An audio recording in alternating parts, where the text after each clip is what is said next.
Assalamualaikum warahmatullahi wabarakatuh.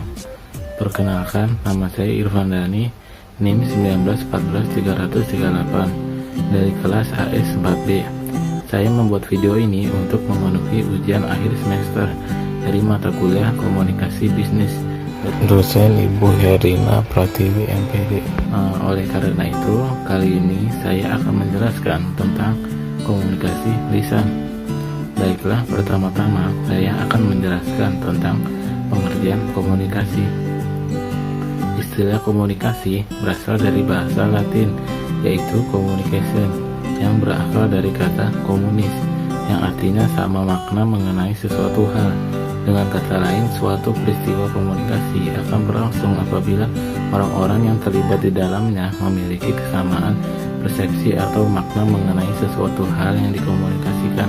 Sebagai sebuah istilah, komunikasi dapat diartikan sebagai penyampaian dan penerimaan pesan atau informasi di antara dua orang atau lebih dengan menggunakan simbol verbal, bahasa, dan non-verbal. Dengan demikian, mengajar, berpidato, memberi isyarat, menulis surat, membaca berita, dan melihat tayangan televisi, semuanya itu dapat disebut dengan komunikasi. Dan dengan segala proses kegiatan antara dua orang atau lebih untuk berbagi informasi, ide, perasaan, itu disebut komunikasi. Selanjutnya yaitu pengertian tentang komunikasi lisan.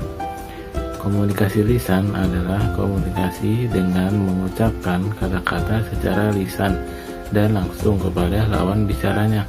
Komunikasi lisan biasanya dapat dilakukan pada kondisi para personal ataupun individu berhadapan secara langsung, seperti pada saat berkomunikasi dengan tatap muka langsung atau melalui alat berupa komputer yang mempunyai fasilitas konferensi jarak jauh, seperti saya ini salah satunya, ataupun tatap muka melalui televisi.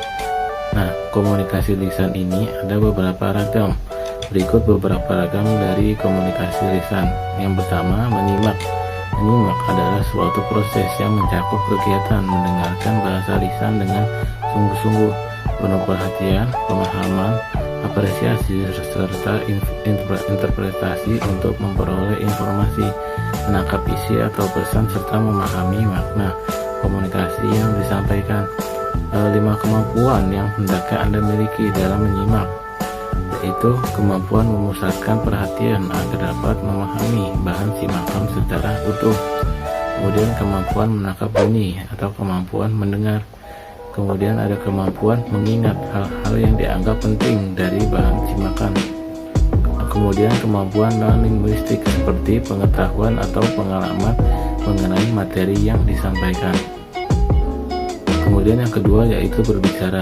Berbicara adalah kemampuan seseorang dalam mengungkapkan atau mengekspresikan ide, pikiran yang ada dalam diri yang melibatkan orang lain dalam menyampaikan informasi tersebut dengan menggunakan kata-kata. Berbicara adalah sarana untuk mengkomunikasikan gagasan-gagasan yang disusun serta dikembangkan sesuai dengan kebutuhan-kebutuhan pendengar atau penyimak.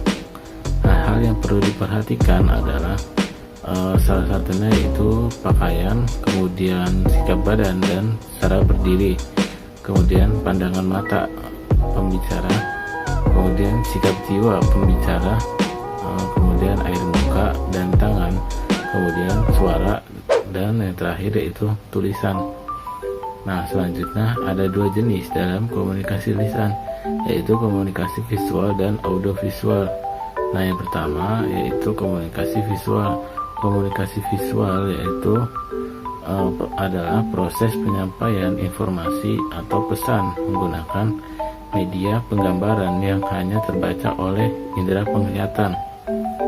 Nah, kata visual sendiri bermakna segala sesuatu yang dapat dilihat dan direspon oleh indera penglihatan, yaitu mata. Visual berasal dari kata Latin videre yang berarti artinya melihat. Komunikasi visual dikenal juga dengan sebutan bahasa isyarat atau language of gesture. Nah, berikut adalah contoh dari komunikasi visual tersebut. Nah, salah satu contoh dari komunikasi visual tersebut yaitu salah satunya adalah rambu-rambu lalu lintas.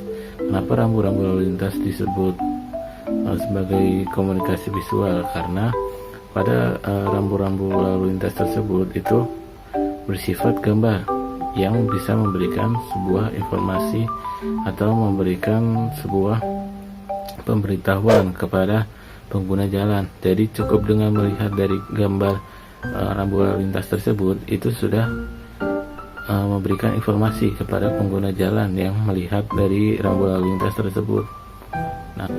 Nah, yang kedua yaitu komunikasi audiovisual. Komunikasi audiovisual adalah proses penyampaian pesan atau informasi dari sumber kepada satu penerima atau lebih dengan cara memvisualisasikan sekaligus memperdengarkan isi pesan atau informasi kepada penerima dengan melalui media yang menunjangnya. Media yang menunjangnya itu adalah media elektronik.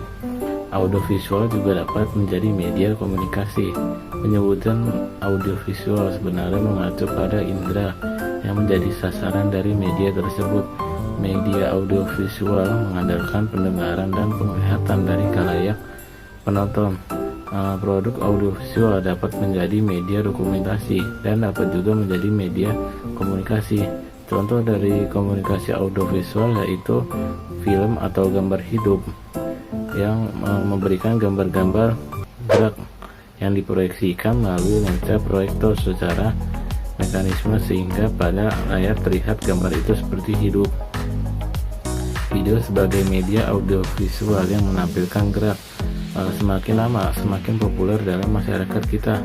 Pesan yang disajikan dapat bersifat fakta maupun fiktif, bisa bersifat informatif, edukatif maupun instruksional.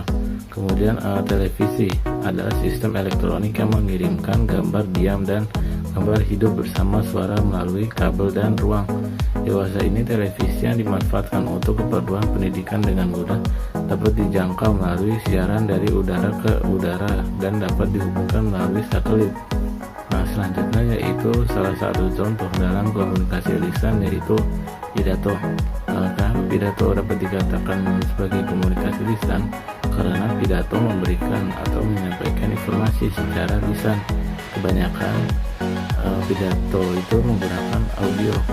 Kemudian pidato adalah berbicara di depan umum atau orang banyak untuk menyampaikan ide, gagasan, dan pikiran yang telah disusun secara sistematis, terstruktur, dan efektif. Tujuan dari pidato yaitu menyampaikan informasi dari pidato tersebut kepada pembaca atau pendengar. Kemudian rekreatif itu bertujuan untuk menghibur para pendengar.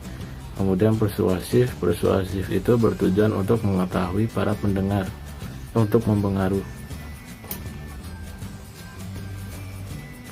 Persuasif itu bertujuan untuk mempengaruhi para pendengar.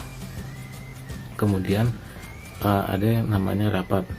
Nah, rapat ini adalah pertemuan dua orang atau lebih untuk membicarakan dan merundingkan suatu masalah. Rapat biasanya menggunakan audio visual maupun visual.